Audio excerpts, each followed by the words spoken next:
Thanks for clicking on the video. Dunia ini dipenuhi dengan berbagai hal yang tampak nyata, tetapi tidak seorang pun sempat mengamatinya. Dengan nunci, kita bisa menemukannya. Nunci adalah istilah yang berasal dari Korea. Dalam nunci, mata kita ini harus selalu awas, karena memang kegiatan utama nunci adalah mengawasi dengan mata. Dan nunci juga berhubungan dengan interaksi antara sesama manusia dan interaksi terhadap ruangan. Jadi apa yang dimaksud dengan nunci dan apa yang harus kita awasi? Selamat datang di Cerita Strangers Channel di playlist Teori Paradoks bersama gua Gary. Dan terima kasih buat teman-teman semua yang sudah hadir di sini.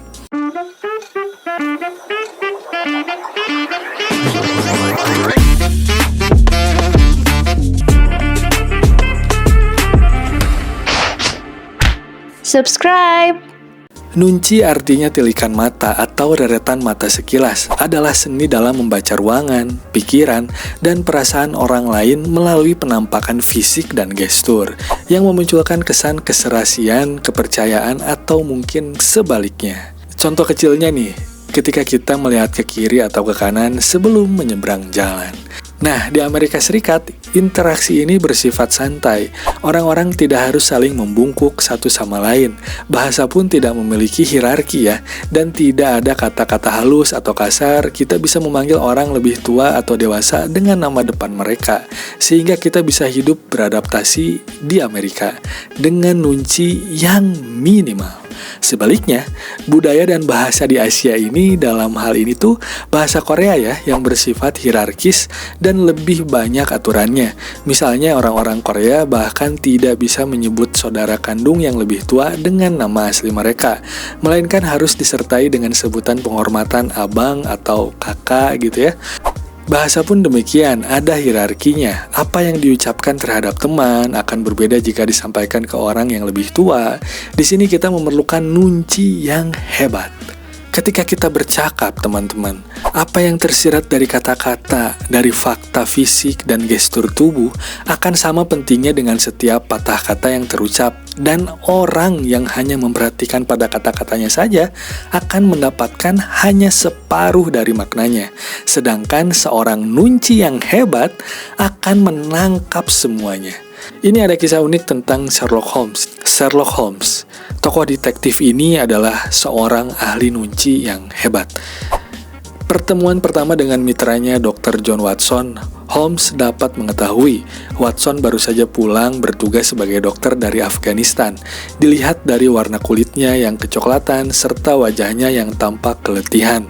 Dan dari caranya yang kaku ketika memegang lengannya menunjukkan bahwa dia pernah cedera. Sherlock Holmes dapat menyesuaikan setiap informasi, bahkan untuk setiap orang yang baru saja memasuki ruangan. Dia dapat membacanya dalam hitungan sepersekian detik.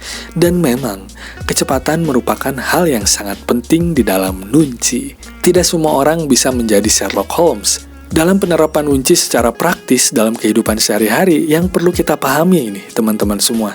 Salah satunya adalah barometer ruangan. Artinya objek pengamatan kita kepada ruangan ini ketika setiap orang yang ada di dalamnya beraksi dan bereaksi. Beraksi dan bereaksi. Sekarang bayangkan, ketika kita berada di dalam satu ruangan dan secara tiba-tiba ada seorang terkenal memasuki ruangan itu. Pokoknya famous banget lah. Bahkan bila saat itu kita sedang memunggungi pintu dan tidak bisa melihat siapa yang masuk, kita bisa mengetahuinya dari reaksi orang-orang di sekitar bahwa ada sesuatu yang berubah. Nah, itulah satu tanda bahwa nunci sedang beraksi. Nah, sebuah ruangan memiliki suhu kan? Suhu, tekanan, barometer, volume, dan suasananya sendiri. Dan semua ini selalu dalam keadaan berubah-ubah. Setiap orang yang ada di dalamnya akan berkontribusi terhadap barometer ruangan. Cobalah bersikap tanpa nunci, maka kamu akan merusak barometer seluruh ruangan itu.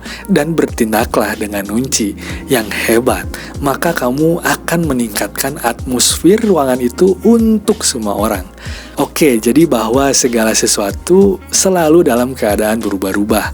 Ruangan yang sama yang kita masuki 10 menit yang lalu, barometernya ruangan ruangan ini tidak akan sama dengan keadaan yang sekarang.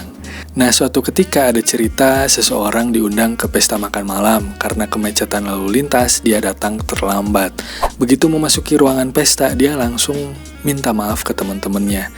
Nah, tetapi entah kenapa tidak ada satu orang pun yang merespon.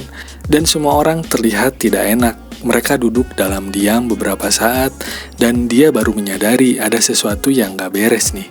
Ternyata salah satu dari tamu baru saja menyampaikan pengumuman. Dia terkena suatu penyakit yang tidak bisa dioperasi dan usianya hanya tinggal beberapa minggu lagi. Nah, itulah contoh bila seseorang memasuki ruangan dengan tidak menggunakan nunci. Apa yang bisa kita petik dari nunci ini? Nunci mungkin saja merupakan keterampilan yang penting bagi kita dalam menjalani kehidupan sehari-hari, karena banyak orang yang sudah melupakan pentingnya memperhatikan sekeliling akibat narsisme yang terus berkembang. Bila kita memiliki nunci yang cepat, kita dapat menciptakan lingkungan yang harmonis, yang membuat orang-orang ingin berada di sekitar kita, karena orang-orang akan mendapatkan manfaat. Nunci dapat membantu kita menjadi orang tua, pasangan, anak, rekan kerja, atasan, atau teman yang baik. Karena nunci pada prinsipnya melebihi sifat empati seseorang. Dan dengan nunci yang hebat, kita mendukung kesuksesan dan kebahagiaan kita sendiri. Jadi mungkin segitu aja video gua kali ini tentang nunci. Terima kasih teman-teman semua yang sudah nonton sampai sini. Jangan lupa di like, share, dan subscribe karena itu akan ngebantu channel ini untuk berkembang. Kalau nggak suka nggak apa-apa, nggak usah ditonton. Sampai jumpa di video-video selanjutnya. Bye-bye.